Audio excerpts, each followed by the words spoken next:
Hello,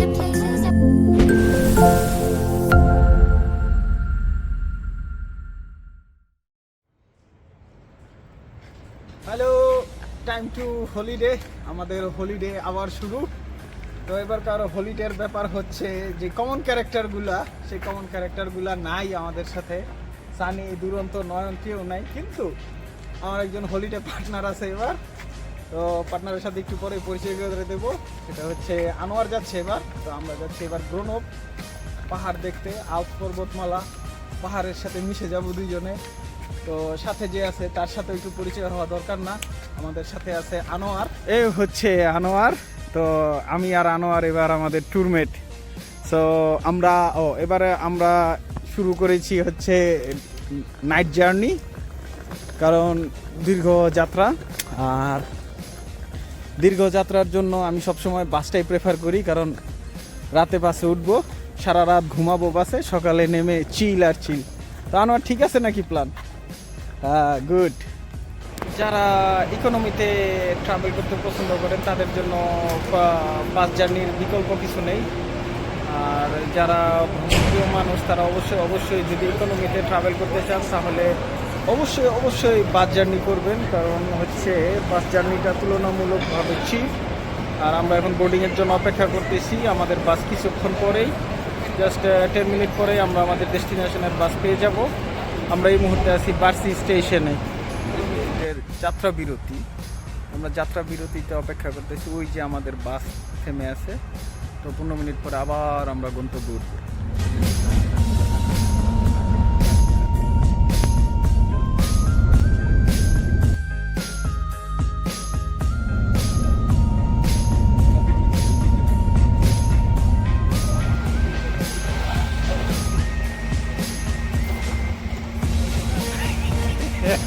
চলে এসেছি সারা রাত জার্নি করে। জার্নিটা ছিল অলমোস্ট 10 আওয়ারের মতো, এবং 690 কিলোমিটারের মতো জার্নি, যেটা সারা রাত করে এখন মাত্র নামলাম আমরা। তো নামার সাথে সাথেই আমরা গ্রোনবের কিছু ব্যাপার স্যাপার দেখতে পাচ্ছি। এই যে আমার পিছনে গ্রোনবের একটা পাহাড়, সামনে। হোসেন, কিভাবে আসছো বলো তো? কয় কিলোমিটার আসছো জানো? কয় কিলোমিটার আসছো? হ্যাঁ।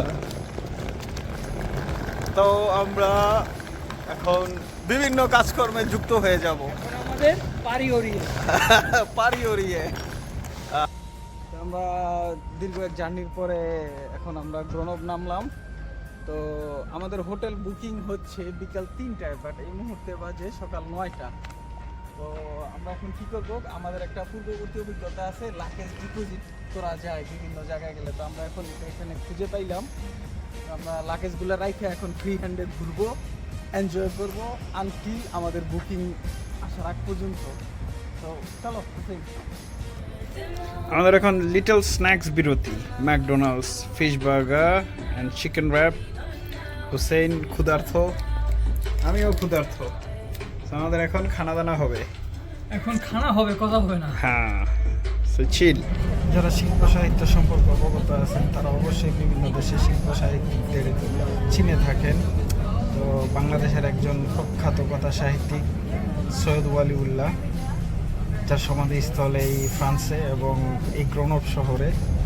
তো একটু দুর্গম এরিয়াতে। তো আমরা এখন যাচ্ছি সৈয়দ ওয়ালিউল্লাহর সমাধি পরিদর্শন করার জন্য। এক যাত্রার পরে মোটামুটি কাছাকাছি চলে আসছি সৈয়দ ওয়ালিউল্লাহর সমাধিস্থলে। তো কিছুক্ষণের মধ্যেই যাব। আর এ সম্পর্কে বিস্তারিত ঠিক কোথায় তাকে সমাহিত করা হইতেছে সব কিছু ডিটেলসে বলতেছি আস্তে আস্তে। এই সেই রাস্তা, এই রাস্তাতেই সমাধিস্থলটা অবস্থিত। তো আমরা এখন যাব আস্তে আস্তে এখানে।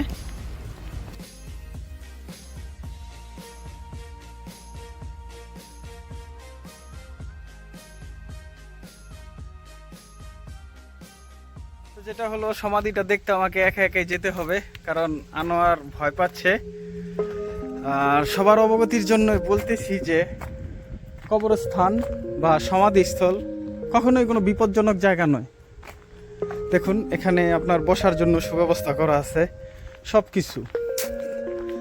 তো এখানে বিভিন্ন মানুষজনকে সমাহিত করা হয়েছে, অনেক রাজা, মন্ত্রী, প্রধানমন্ত্রী, রাজা, বাদশাহ, অনেক গণ্যমান্য ব্যক্তি, অনেক পাওয়ারফুল ব্যক্তিরা এখানে শায়িত আছে।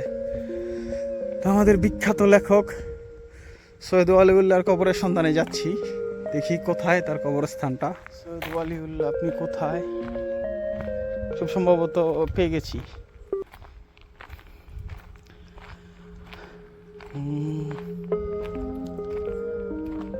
ইয়েস, আমরা পেয়ে গেছি। ঠিক এই জায়গাটায় আমাদের প্রখ্যাত লেখক সৈয়দ ওয়ালিউল্লাহ সমাহিত আছে।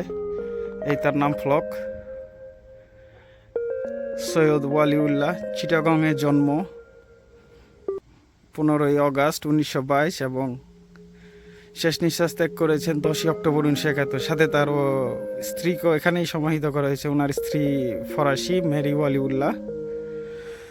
তো সৈয়দ ওয়ালিউল্লাহর বিখ্যাত লেখা হচ্ছে লাল সালু, প্রথম লেখা।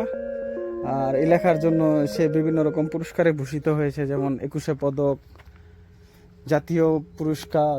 তো এগুলা সব ওনার ঝুলিতে আছে।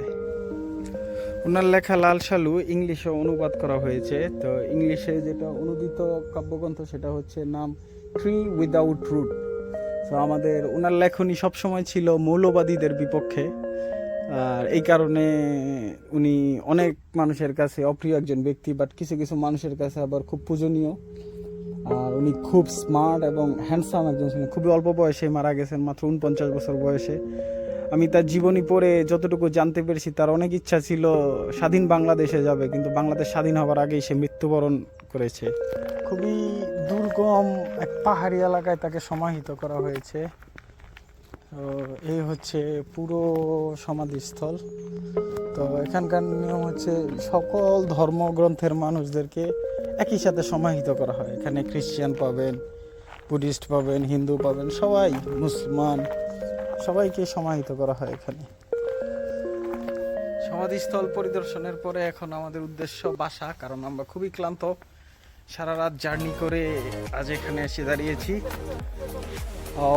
হোসেন টমেটো গাছের সন্ধান পাইছে। কই টমেটো? হ্যাঁ, বিশাল আকৃতির টমেটো। সারাদিন ঘোরাঘুরি করার পরে এখন আবার সেই বুকিং অ্যাপার্টমেন্ট চলে আসছি।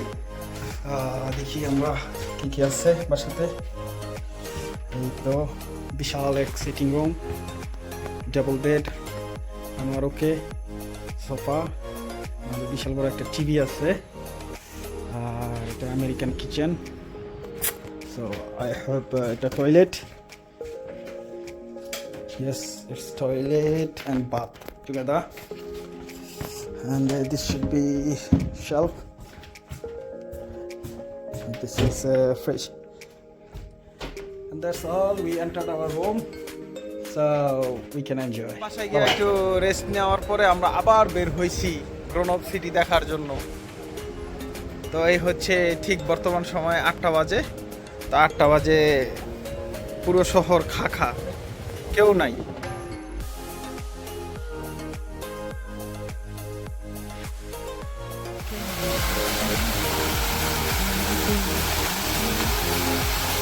শহরে দুইটা পার্ট, তো একটা ওল্ড আর একটা নিউ।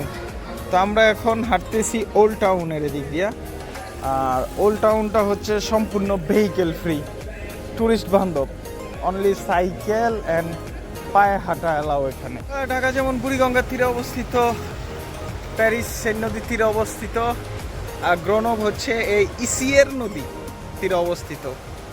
তো চমৎকার। আমরা এখন ওল্ড টাউন থেকে একটু জমজমাট সাইডে চলে আসছি। তো সারাদিনের কর্মব্যস্ততা শেষ করে এখন আজকের দিনের মতো ট্যুরের পরিসমাপ্তি। তা আনোয়ার আর আমি তো এখন আমরা খাঁচায় চলে যাব। কালকে আবার দেখা হবে, ডোন্ট ওয়ারি।